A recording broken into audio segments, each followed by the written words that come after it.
Monroe, Louisiana in the house. Columbia's in the house. Columbus is in the house. Florida is in the house.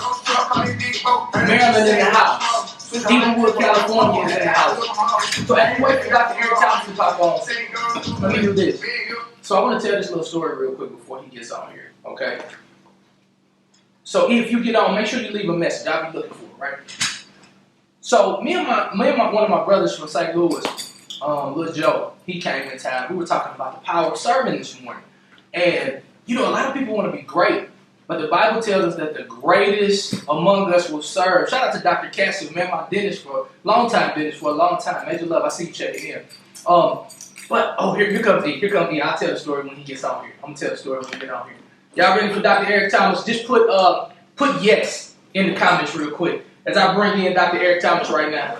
You know, like when I call him that, but he got a PhD, so I'm going to respect the game.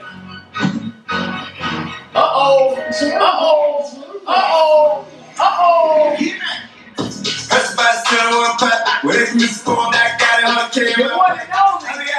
Dr. Eric Thomas. What up, bro? I can see you. I see you. You looking buff with your little shirt on. I see muscles. That's all I see.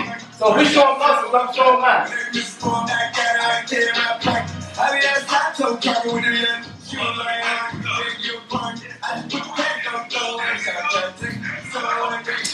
What up, bro? Man, I'm so amazing, man. What an amazing day. Thank you for taking the time to hang out with your boy. Man, listen, I'm just about to tell this story. I was about to tell him he was talking about service. And I don't even know if you remember this, bro. It had to be like 2.5 years ago. You know, you call people like, I'm like, yo, let's meet up. You're like, okay, well, meet me at the hotel, 4 a.m. 4 a.m. All right, I'm going to go ahead and go. So you and I would go for a walk. We communicate. We talk about goals, visions, and dreams, where to go, and we get it going. And this is one of those prestigious hotels, right? And so we got on T-shirts and ball caps. And literally, this white couple comes out, and they say, can you go get my car? And they reach out to give you the keys. You don't take the keys. They think we're valet, and you walk in there, and you say, oh no, come over here, come in here. So all you got to do is go out, do this, and the other, and you end up serving them as if you were valet. I don't know if I ever told you this, bro, but that spoke volumes to me. Because even at that time, you were a multi-millionaire, but you were still serving. So before we get into this movie, before we get into, you know, this amazing opportunity that you have for the nation right now, let's just talk about the power of serving as we do this inaugural amazing opportunity that we have today, man. Because that really spoke volumes to me. That put my service game on a whole nother level. Because you easily could have said, hold up, I'm not the valet, and got offended. But you weren't easily offended. Let's talk about service.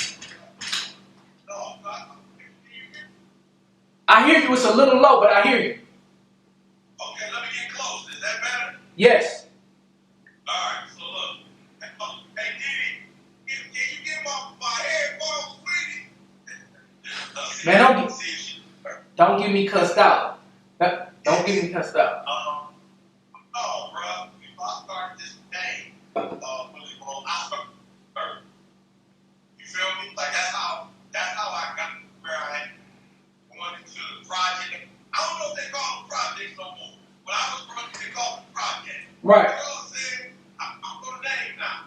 But I grew up and, service. I grew up teaching kids GED, making lunches for kids in the hood, YMCA, Boys and Girls Club, revivals, setting out chairs,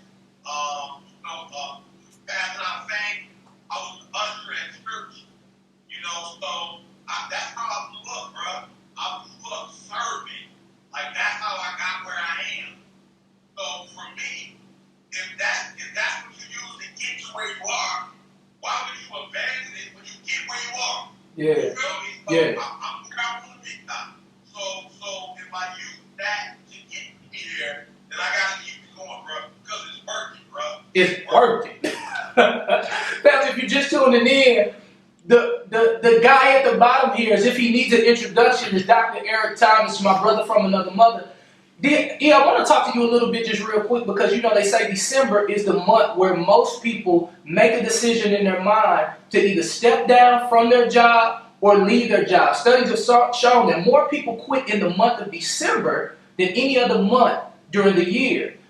A lot of people right now are sneaking on this live while they're at their job in hopes that they can hear something that will give them the courage to possibly step out on faith or just know the next step of entrepreneurship. Talk to the people right now in terms of what it should look like if you're thinking about stepping out on faith, because you did that. Yeah. So one of the things it look like is you cheat. You feel me? It's like you cheat. So you know, like, okay, I'm only right here because of the grade, but I'm over here with this one because of the art. Yeah. You feel me? And I knew I was the job because it paid bills. But I was over here to my passion because, oh man, it feels good to the soul. If you're doing a job and you're like, I want to be here, I'm only here because of the bread, I'm not really giving 120%.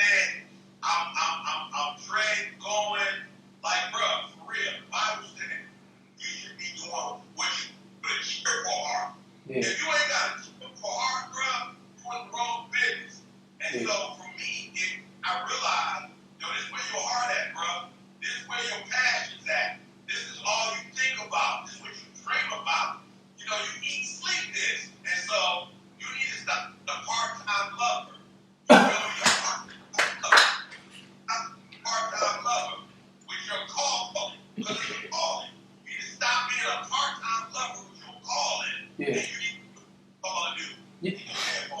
Yeah. So it's so funny when you talk about calling. I'm looking at this film. We got to like the 15th edit now. So the way that I was able to do the film is because literally I had a deal with our brother Jamal in Chicago. And sometimes real estate deals don't work out exactly the way you want. But Jamal taught me to always put that money in those bricks. And I realized that I could build a house from adoption.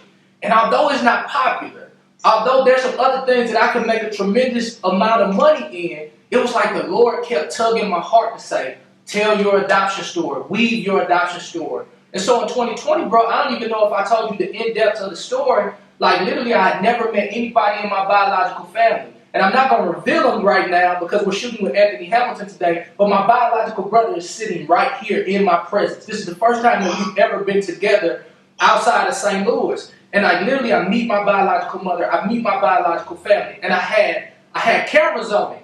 But it wasn't for a film. I was just going to shoot my adoption. I was just going to shoot my mother and father. And then the Lord saw fit to create a whole film. And it's like, people wanted me to do everything else. Here goes a TV deal. Here's a new radio deal. Here's a new this, that, and the other. But the passion that I had was for the children that were in foster care. And so I wanted to make this film to say, there's a new narrative to what adoption and foster care looks like. And that's what my passion is. And although there are so many other things that I could be doing because I'm talented, this is what keeps me up at night, and this is what keeps my heart pumping. And so I feel it. Yeah, and I want to say thank you because the narrative that I had for adoption wasn't. You feel me? Because a lot of people, they were trying to get that.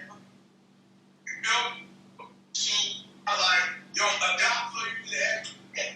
You feel me? Right. Adopt so you could change your life. You feel me? It's right. Real. That's what they was on. And so a lot of abuse. And I don't necessarily mean just physical abuse, but just neglect. Like, we only got you here because we're trying to get that extra check. Yeah. We ain't necessarily trying to, like, you are home. Yeah. And so for me, you changed that narrative for me. And then you helped me personally. Because although I was raised by my biological mom, right.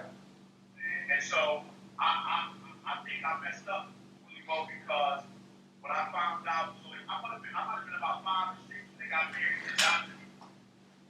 So he gave me his last name.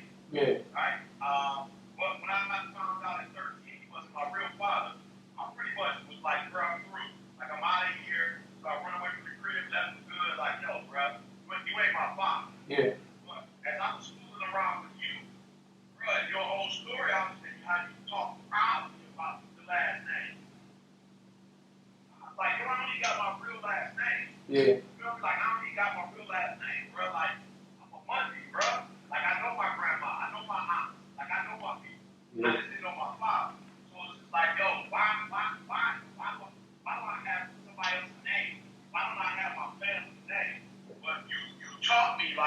honor that. To honor that. You know, you talk, me like, you know, my man didn't have to raise you. At all. He didn't lie. He just didn't want nobody to know you weren't his. Yeah. He wanted them to know. And so really, man, as an adult, you know, I had to repent as an adult, and I had to look at this thing in a whole different way and go, much respect to my father for raising me in the absence of my father. Yeah. Much respect for giving me your last name. And much respect for going up to the school and acting like you was my biological father. Yeah. And much respect, you feel me, for teaching me certain principles that I wouldn't have learned had it not been, you know, for him. So I kind of look back, leaving the crib at 13, kind of like, yo, you blew that. Yeah. You know, you blew that. You messed up. Yeah. But I'm honoring him by, like, yo, at the winter, I got you. On the floor for 3-4 months. Yeah. You need a car, you need props, I got you. I'm an honor. Yeah. So, man, you 2 times, you gave me a different perspective on what adoption was. And I never wanted to adopt. I never wanted to take care of nobody else's child, and I didn't see it as something. You know, I saw Eddie was only adopted. You know what I'm saying? And I'm not even talking about Eddie Fox. I know. The white little white, yeah. No question. So yeah, man, you taught me a lot, and I've dedicated a portion of our funds every year to you. Matter of fact, you didn't even call me this year. I called Joe. Yeah. Like, yo, where that? Like, call, yeah, you did. Right. Because the way you're doing it and what you're doing for kids who, you know, don't have, and how you champion that cause, I'm excited now about it because you're excited about it. You know? Yeah. You know, the one thing I say, E, as we kind of wrap up here, you know, I really, you know, and of course you get a whole lot of roses, but just you being my brother and the integrity that you walk in, and me being able to find my cause and work with that fire, although there may not be a whole bunch of people excited about what I'm excited about, like, we're going to push our narrative. Like, there's homeless people right now that, like literally, you were in the back one time, and this white dude, when we were on tour, love him to life, really good dude, like, he looked all polished and clean, and he was like, is E back there? Is E back there? He said, you did a good job, but is E back there? And he said, man, I was homeless, bro. With tears in his eyes, he's like, I'm homeless. That man changed my life. And when I used to watch you when we were on the road, and I would see those people with tears in their eyes, I said, there's a little kid out there in foster care who needs to come to that place and say, man, I was in foster care too, and I thought I could only do drugs. I thought I could only hustle. I thought that I could only sell dope. And then the Lord said, this is your calling. But I'm looking at God thinking to myself, but it's so much easier just to do a film. It's so much easier to go do A, B, and C. Said that's your calling. And now I'm starting to walk in the calling. And guess what? The income is coming because I was obedient to the call.